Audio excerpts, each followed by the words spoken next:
서점이 미어터지는 불금을 꿈꾸는 책 팟캐스트 금요일 책에 빠지다 지금 시작합니다.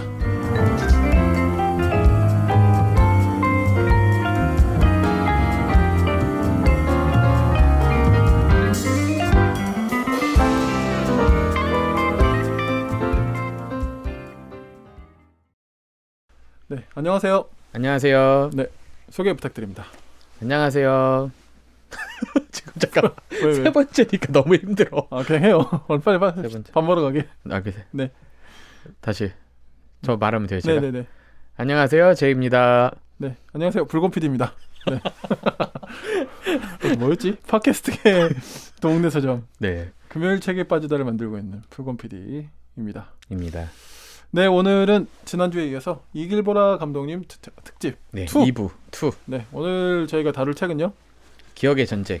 이라는 책이고 또 다큐멘터리로 네. 나왔고 얼마 전에 재개봉도 그렇죠. 했죠. 원래 개봉은 작년에 했고, 네, 이제 재개봉을 올해 했는데 관이 많이 없어서 저도 가진 못했고요.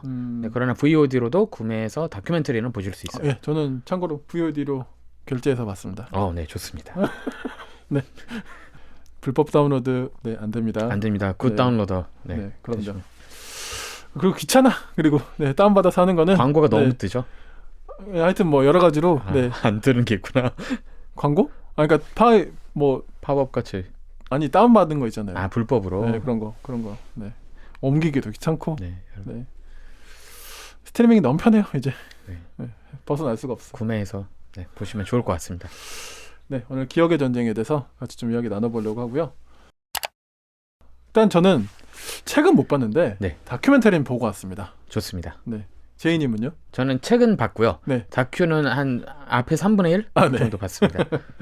어쨌든 그렇게 해서 저희가 상호 보완하면서 오늘 이야기를 나눠볼 거라는 거 좋습니다. 네, 한번 말씀드려봤고요. 이 기억의 전쟁 이 다큐멘터리가 좀 또 이 책이 어떻게 좀 이 제작이 되게 됐는지 그게 좀 책에 나오나요? 네. 좀 소개를 한번 해주시면. 책은 우선 크게 4부로 구성이 되어 있어요.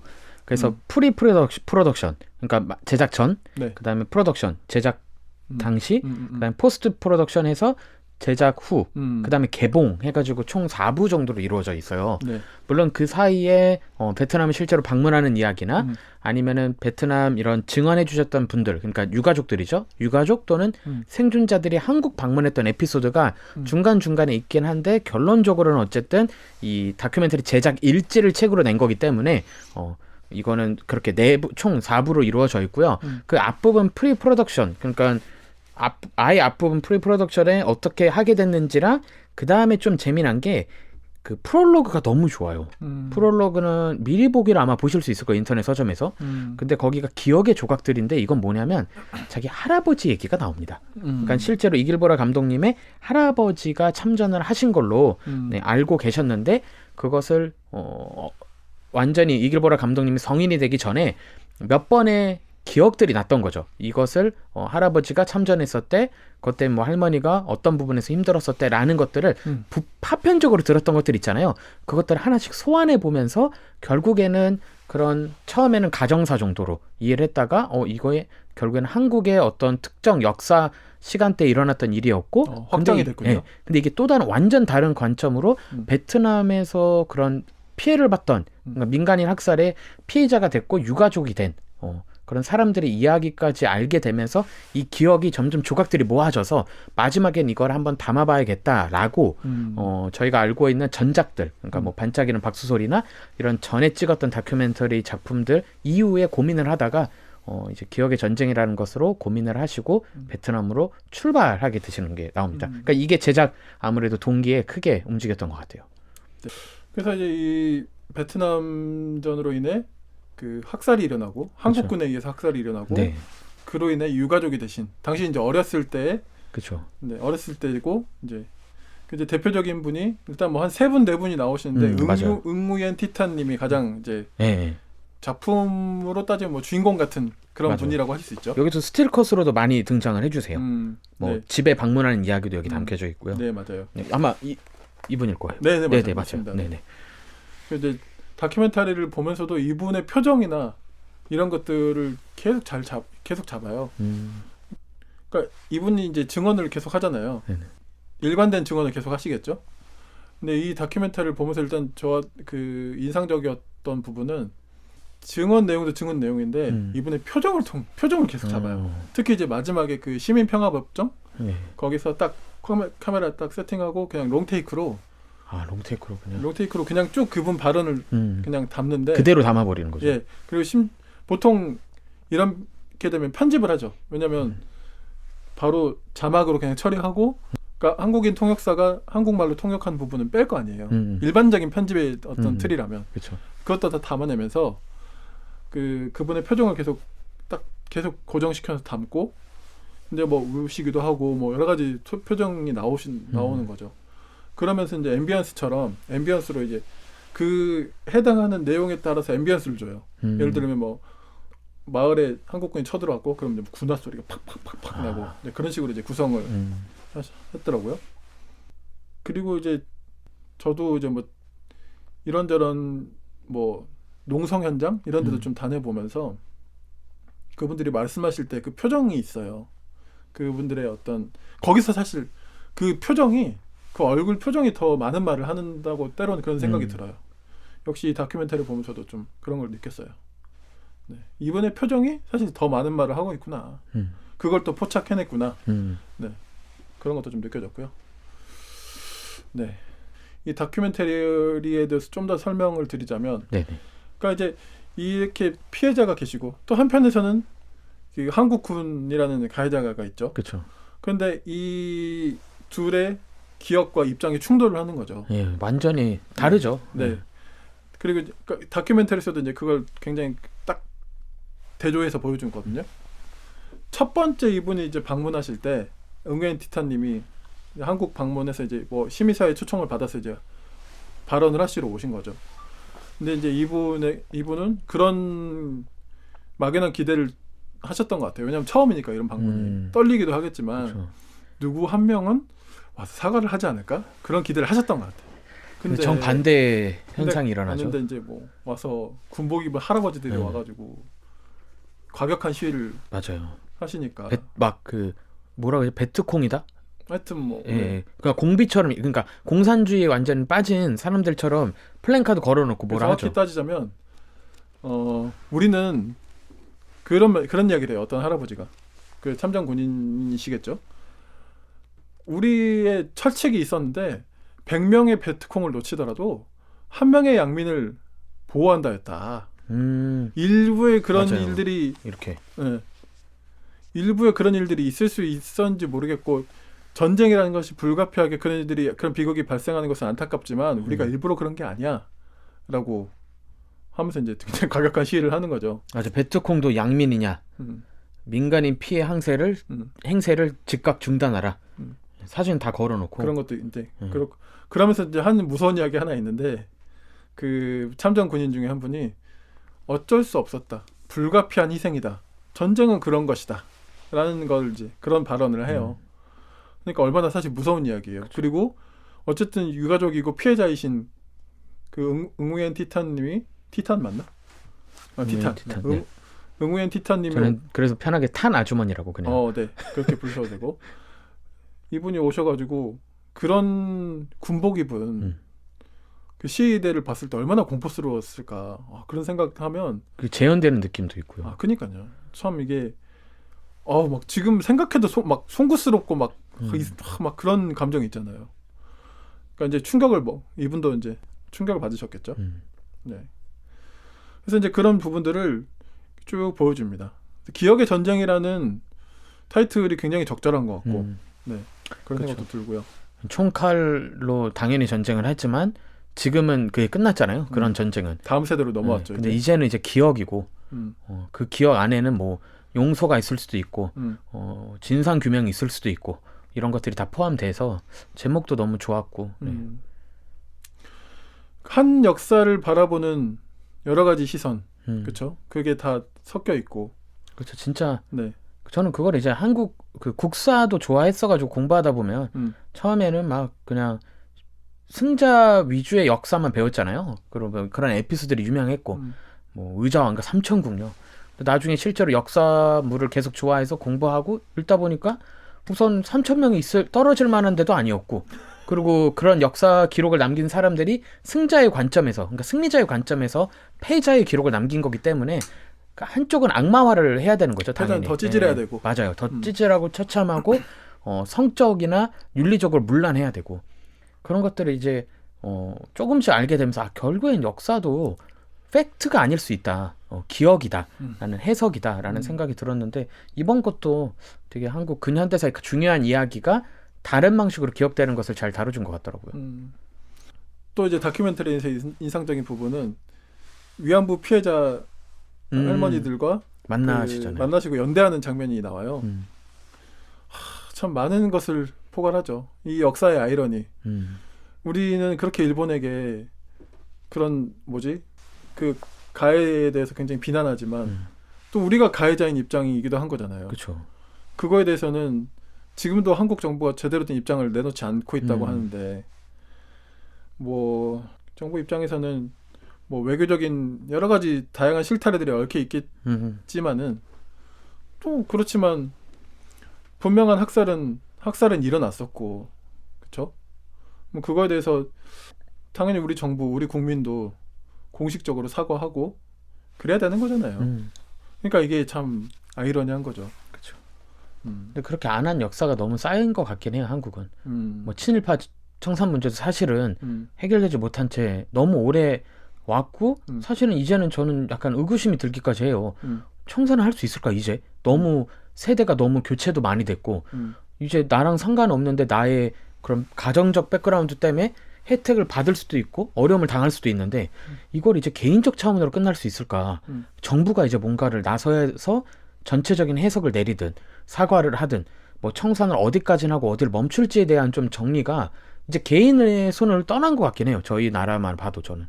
근데 약간 여기서도 좀 다뤄지는, 책에서도 좀 다뤄지는 내용은 결국에는 이게 지금 뭐 사과 받고 뭐 사과를 복수는 당연히 아니고, 그럼 사과를 왜 받느냐?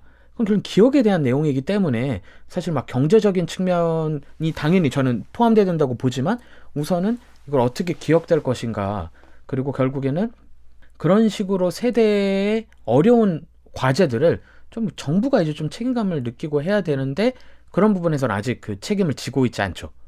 피하는 것 같아요. 어려우니까. 사실 이런 배경에는 한국 정부의 약간 이런 무책임한 포지션에는 표계산이나 이런 것도 있죠. 사실 보수 세력에 대한 맞죠. 보수 세력에 대한 눈치 보는 거. 네. 그러니까 이게 참 안타깝네요. 네. 그러니까 이런 아까 친일청산 같은 이야기도 해주셨는데, 어떤 그런 역사의 비극이 일어나고 그 후에 이제 그것에 대한 정리를 하잖아요. 그러니까 이제 우리가 흔히 하는 말이 이제 친일청산 이야기를 해주셨으니까, 뭐 프랑스 같은 나라는 막 거의 뭐 다 숙청을 해버렸죠. 살벌하게 했잖아요. 전 그걸 얘기한 건 아니에요. 그러니까 그런 경우도 있는데, 그렇게 역사가 제대로 좀 정리된 케이스가 사실 이 전 세계에 얼마나 있나 싶으면 또 그렇게 생각하면 더 되게 슬픈 거예요. 없죠. 특별히 없지 않나요? 없어서 잘 된 데가 손에도 안 꼽히죠. 한 손에도 안 들어갈 것 같아요. 저는 그나마 이제 옛날에 역사 공부하다가 그나마 희망으로 찾은 데가 그 남아공의 그 진실화해위원회. 안 할 수가 없죠. 그렇죠. 그게 저는 그나마 제일 가까운 것 같아요. 그리고 좀 더 강경하지만 저는 이걸 좀 더 마음에 들어하는 게 독일식 방법이긴 하죠. 자신들이 했던 모든 것을 역사책 다 거론하고 그 기념관을 다 세우고, 그다음에 그거에 대한 피해 보상금을 국가가 책임을 지죠. 근데 그거에 대한 피해 금액과 보상 금액을 어떻게 했냐? 세금으로 다 감당을 했죠. 그걸 이제 우리는 жил머지겠다. 그러니까 외압이든 내적인 어떻게 보면 결정이든 어쨌든 이루어진 건데, 저는 그거는 되게 강한 편인 거고요. 왜냐하면 실제적인 배상과 이런 게 셌으니까. 근데 남아공은 좀 더 얽혀 있잖아요.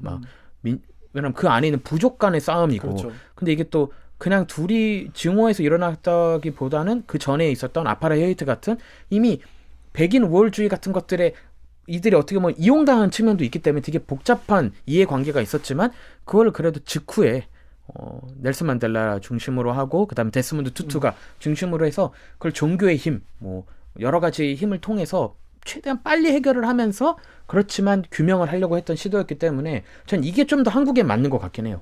하게 된다면. 그러니까 이제 다큐멘터리에 나오는 시민평화법정. 그렇죠. 예. 뭐 불완전한 시도이긴 하지만 그럼에도 불구하고 굉장히 평가받을 만한 시도이긴 한 거죠. 그렇죠. 다만 이제 가해자 편에서 한국군 측의 입장에서의 그런 뭐랄까 인상적인 그런 반성이나 이런 액션이 없어서 좀 너무 아쉬웠긴 하지만 그러니까 남아공의 진실화해위원회 같은 경우는 참 인상적인 대목이 많아요. 징벌 이전에 스스로 고백을 하게 하잖아요. 맞아요. 네. 그러니까 그런 포인트들에 대해서 그러니까 이게 지금 용우엔 티타님도 지금 가해자분들을 좀 작살내러 왔거나 이게 아니죠. 그러니까 이런 게 아닌 거잖아요, 사실. 그런 것에 의미를 찾으려고 오는 게 아닌 거죠. 이제 일본과의 문제에서도 이제 그렇잖아요. 배상을 받았잖아. 이렇게 이러면서 왜 또 이래? 그러니까 그런 거 있죠. 근데 한 번도 일본이 그렇죠. 진실된 사죄를 책임 있는 위치에 있는 정부적 사람이 차원에서 한 적이 있는가? 용서, 사죄, 화해는 그런 문제인 거죠. 네, 맞아요. 네. 근데 이제 이게 제대로 이루어진 것은 역사상 거의 찾아보기가 힘들고. 네.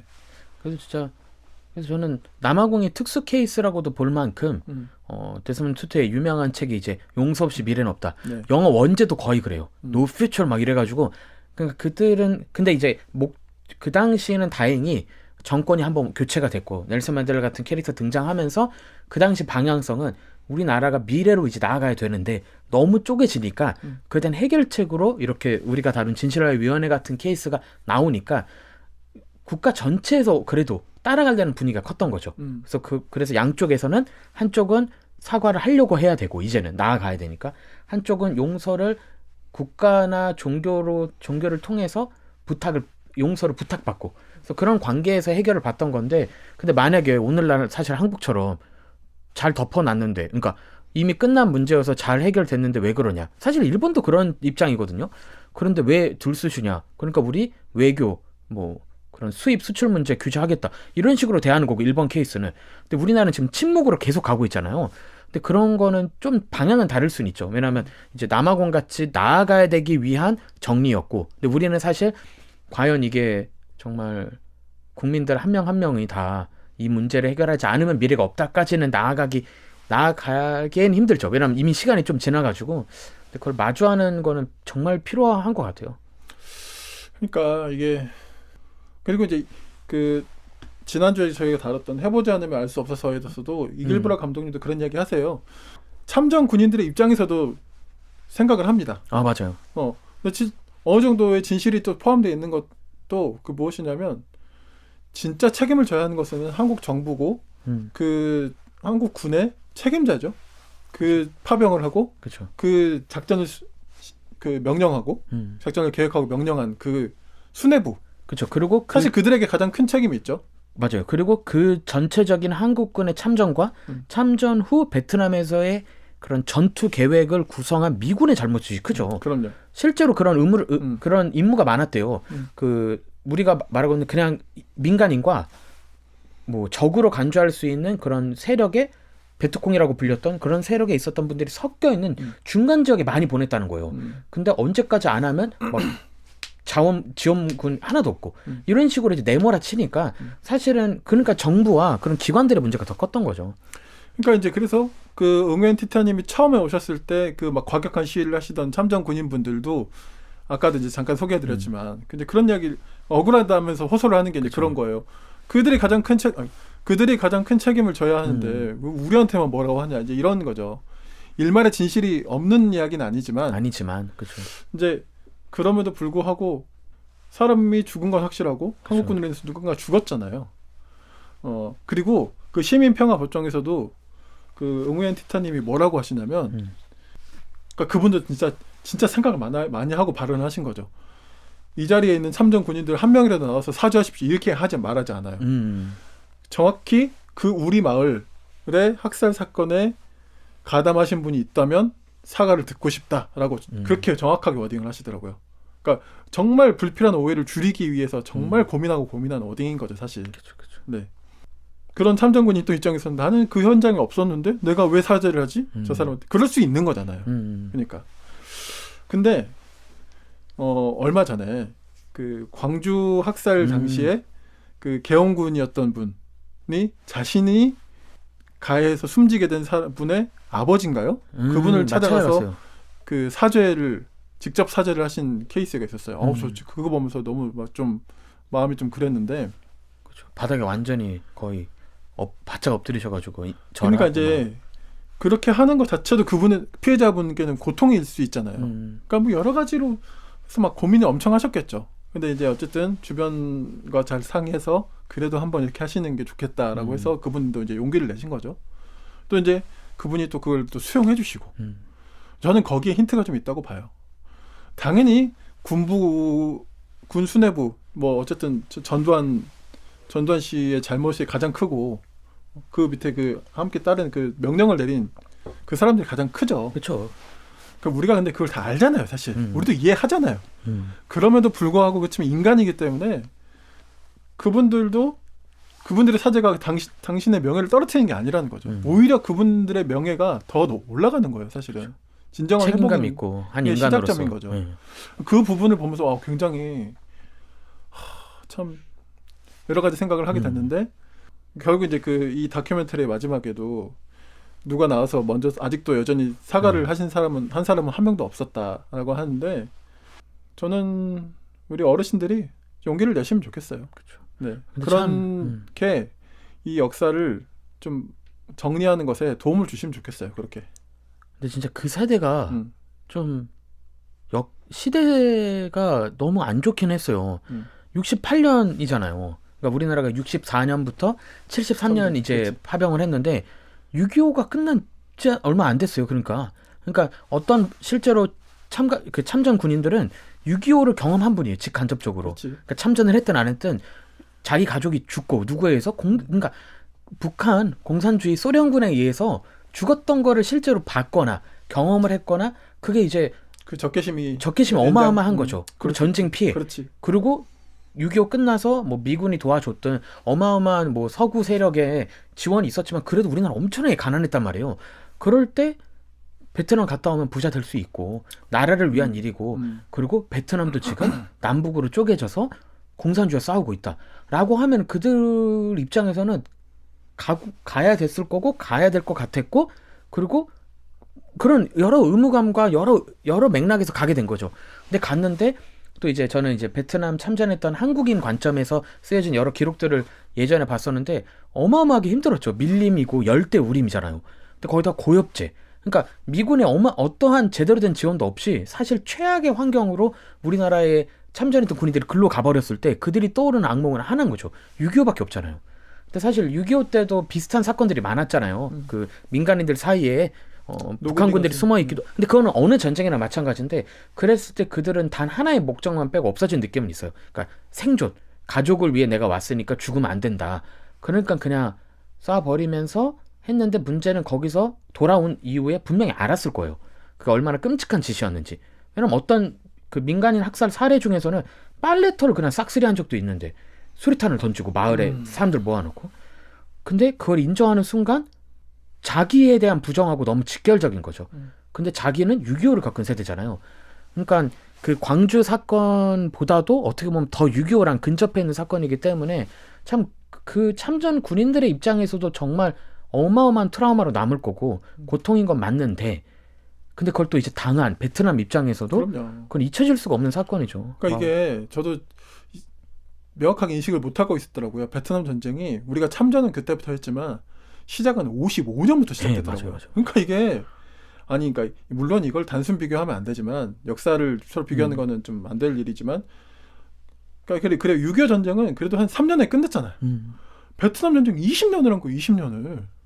그 피해가 얼마나 말도 못하게 큰 거예요. 그것도 막 프랑스부터 미군까지 막 다 그러니까. 가세하면서 이게 그러니까 결국 역사는 아까도 그 소개해 주셨지만 뭐 가해자의 역사 아니 그 승리자의 역사라는 표현을 너무 우리 또 쉽게 하는 건 아닌가. 그 이면에 그 숨겨진 희생자들 피해자들이 그쵸. 너무 많죠. 네. 어떻게 보면 참 이렇게 보면 역사는 참 비극의 굴레 같기도 그렇죠. 하고요.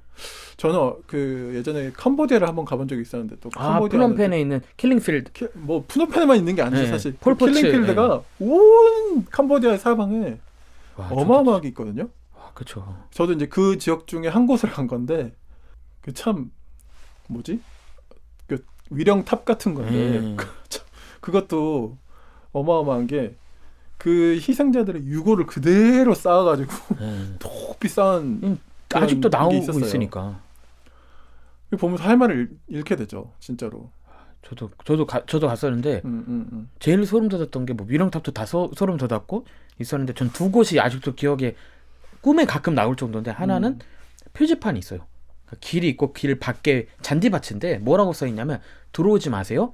그 아직 밑에 시신이 있습니다. 그게 근데 너무 많은 거예요, 곳곳에.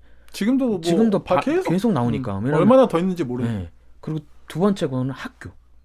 근데 학교를 이제 폴포츠를 중심으로 한 독재 세력이 이제 점령하고 고문 현장으로 쓰는데 역사 기록에서 뭐라고 말하냐면 그냥 킬링 그 플레이스라고 해요. 뭐냐면 고문은 톨처리니까 고통을 가하는 건데 여기는 죽여버릴 정도로 가해를 하니까. 근데 그 당시에 실제로 사용했던 또는 사용했을 거라고 유추되는 그런 철제, 침대부터 이런 것들 놔뒀는데 진짜 그런 아시아가 사실 유린 당한 거죠. 엄청나게 뜯긴 거고. 근데 진짜 그 앞에서 말을 잃게 되는 것 같아요. 근데 진짜 베트남 근데 이 그 기억의 전쟁 책에서는 그런 것도 언급이 돼요. 참 베트남과 그 한국의 역사에 대한 이해가 세 개가 있다. 하나는 그런 그 터널 이름이 구치 터널인가? 그러니까 하나는 베트남에서 이제 미국과도 잘 지내야 되고 한국과도 잘 지내야 되는 거야. 외교적으로나 사업적으로. 그러니까 수입 수출 문제죠. 경제적. 그러니까 그거를 관광 사업으로 만들어 놓고 땅굴에 들어가서 체험하는 걸 해요. 그게 하나의 베트남적 입장이기도 해요. 굳이 진실 규명을 안 하려고 하는 입장도 있는 거죠. 또 하나의 입장은 이제 한국군 입장에서는 참전했던 국가야. 그리고 이제 유가족들 입장에서는 자기들은 아무 잘못 없고 그리고 그냥 우리의 가족들인데 어리게는 8살 때 또는 15살 때 그런 학살을 체험한 이 세 개의 역사의 기억들이 만나버리고 지금 해석들도 세 개의 입장이 다 다르잖아요. 왜냐면 참전 군인들은 고엽제 피해자라고 자기들 왜 국가가 제대로 우리 대우 안 해주냐고 이런 접근도 있고 피해자들은 당연히 진상규명과 사과가 필요한 거고 근데 베트남 입장에서는 베트남 및 한국 정부 또는 미국의 관점은 이제 그냥 경제적인 파트너로서만 서로를 바라보니까 이 세 개의 기억들조차도 다른 것 같아요. 그러니까 이게 역지사지로 생각해 봐야 되지 않겠습니까? 우리도 6.25 당시 노근리 양민 학살 사건이란 아픈 일이 있었잖아요.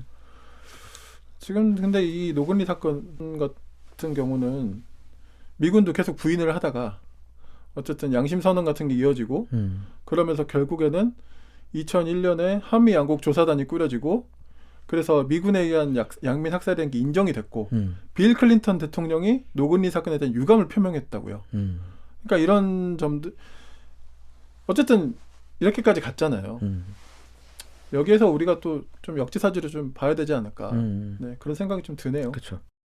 금요일 밤에는 모두 책에 빠져봐. 풍부한 지식은 오늘 우리의 사냥감. 더 나은 세상이 다가오기를 바라는 그대가 이 시대의 진정한 철학자.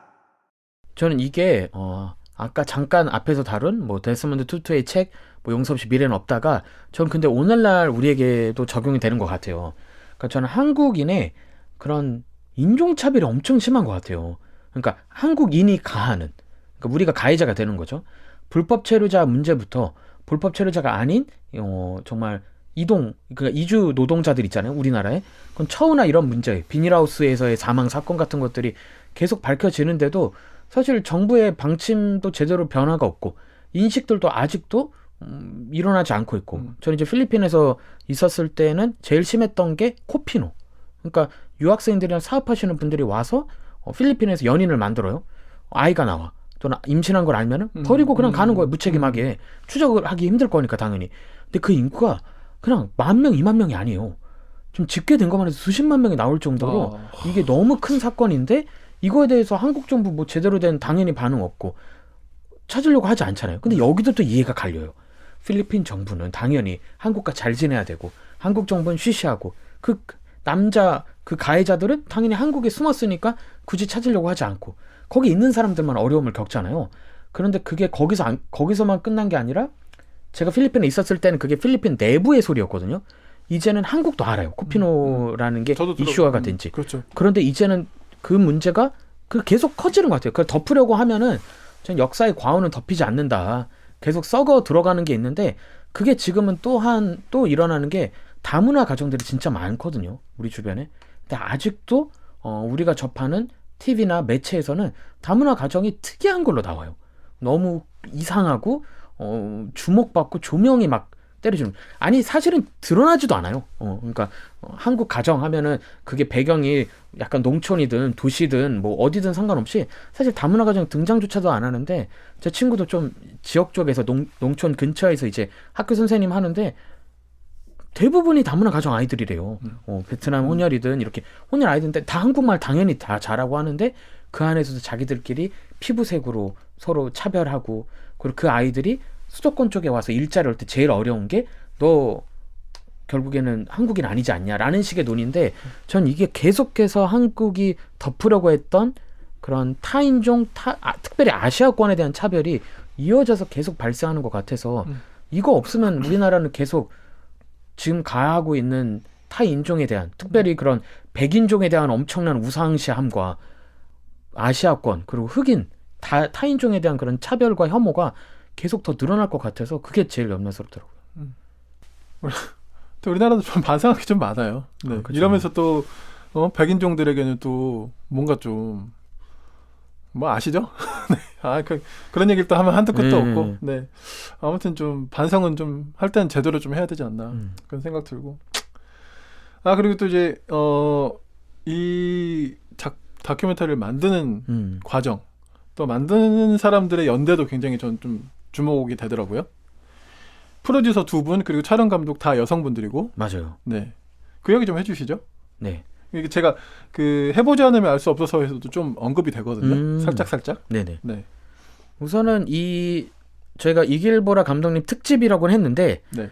이 책, 그러니까 이거는 제작 일지를 책으로 만들어낸 거죠. 그쵸. 그러니까 다큐를 먼저 당연히 만들었고 그때 당연히 일지를 남겼어요.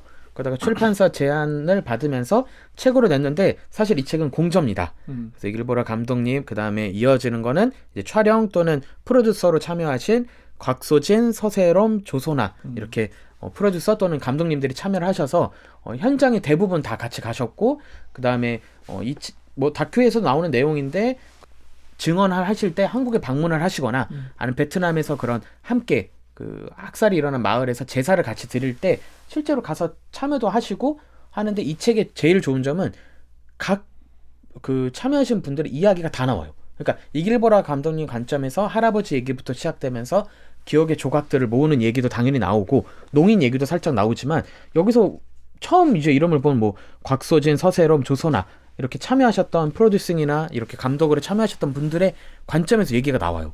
그래서 저는 이런 팀워크가 저는 너무 좋았고 그리고 생각보다 약간 제가 이쪽 필드에서 일은 안 해봤지만 감독하면 약간 독재는 아니지만 결정권이 엄청나게 많이 있고 뭐 최종 결정권자니까요. 그런 게 아무래도 더 많았는데 여기서 제가 제일 인상 깊었던 거는 그 묵념을 할 때 카메라를 드는 행위에 대해서 촬영 감독님이 하신 말씀인데 이길보라 감독님이 충분히 선택권을 줬다고, 그러니까 자유를 줬다고. 찍지 않아도 되고 굳이 다른 매체가 찍는다고 찍을 필요도 없고 불편하면 찍지 마라. 불편하면 카메라를 내려놔도 된다. 그래서 그런 자기들이 양심에 좀 거스르거나 마음이 불편한 거에 대해서는 카메라를 과감히 내려놓기도 하고. 그런데 또한 어떤 장면에서는 이길보라 감독님의 어떠한 큐 사인이 없어도 자기가 카메라를 들고 싶고 육성을 따고 싶을 때는 또 삼각대를 설치해서 찍을 수 있던 그런 팀워크들이 좀 균등하게 나눠져 있는 게 계속 제작 일지에서 나와서 저는 그런 부분을 되게 좋게 봤던 것 같아요. 그런 게 정말 큰 게 그런 작업의 방식 자체가 그 작품에 미치는 영향이 굉장히 크다고 생각해요. 네. 그런 협업 자체는 그 뭐 좋게 평가할 수 있지만 뭐 작품은 뭐 그런 게 아니고 분리되는 게 아니고 그런 좋은 협업의 시스템과 그 사람들의 어떤 연대가 그 작품에 저는 굉장히 많이 영향을 미친다고 생각합니다. 네, 그래서 시선이 여러 개여서 더 좋았죠. 촬영 감독의 시선, 프로듀서의 시선. 그러니까 어떤 측면에서는 약간 그런 비용에 대한 얘기도 나오긴 해요. 그리고 어떤 이제 탄 아주머니에 관련된 일화들 중에서 몇 개는 이길보라 감독님이 제대로 모르시는 얘기도 있어요. 그러니까 이거는 촬영 감독님이나 프로듀서가 개인적으로 얘기하면서 나오는 이야기들도 이 안에 숨겨져 있기 때문에 되게 이게 진짜 제작 노트인 거죠. 그러니까 한 감독의 인사이트가 담겨진 게 아니라 진짜로 모든 참여자들이 다 자기들이 얘기를 하고 개봉 때 이야기들을 하면서 뭐 친구들과 같이 본 이야기들 이런 에피소드들이 담기면서 더 작품 자체도 워낙 여러 시선을 담으려고 노력을 했지만 작품을 둘러싼 사람들도 결국엔 이런 시선들을 담아낸 게 느껴져서 정말 책으로서도 너무 완벽했어요. 맞아요. 특히 그 우리가 지난 시간에 이야기했던 책에서도 나오는데 이때 당시 그 네덜란드 유학 중이셔가지고 그 베트남을 오가고 한국을 오가는 게 쉽지 않은 상황이기도 했어요. 그러니까 이길보라 감독님이 프로듀서와 촬영 감독님한테 또 좀 이렇게 뭐랄까 정권을 더 준 그런 것도 있었던 거죠. 그러니까 그런 작업 진행의 방식 이런 것도 굉장히 좀 주목할 만하죠. 혹시 그 다큐에서는 통역사분의 얘기도 나와요? 안 나와요. 여기서 응엔 응떡뚱엔 그 통역사분의 글이 맨 마지막에 실렸어요. 근데 이분은 더 글이 너무 좋았어요.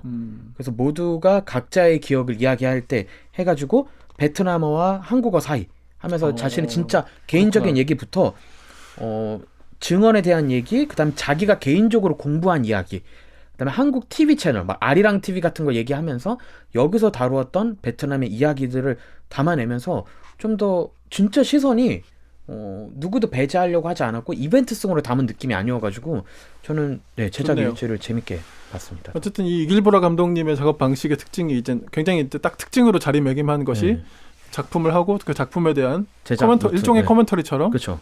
네. 책 출판까지 딱 그렇게 투 트랙으로 가는 것이 이제 특징이 됐잖아요. 이제 보시는 분들도 다큐멘터리만 보지 마시고 책도 좀 구해서 같이 읽어보시면 진짜 더 많은 것들을 좀 얻을 수 있는 것 같네요. 책 본 분들은 또 다큐는 당연히 보게 되실 것 그렇죠. 같아요. 그러겠죠. 저만 해도 저는 어쨌든 지금 아직 책은 못 본 상태지만 책을 보겠습니다. 저도. 네, 정말 정말 잘 읽혀요. 그리고 여행 느낌도 들죠. 왜냐면 베트남, 한국을 오가는 이야기들 담겨져 있어서. 이제 이 내용들을 볼 때 어떤 다큐멘터리의 한 장면이 떠올려질 거 아니에요. 그러니까 더 입체적인 독서가 되고 또 입체적인 관람이 되고. 그렇죠. 약간 선순환이 일어나네요. 네네. 똑똑한 분이에요, 진짜. 네. 앞으로도 좋은 작품 많이 좀 만드시면 좋겠습니다.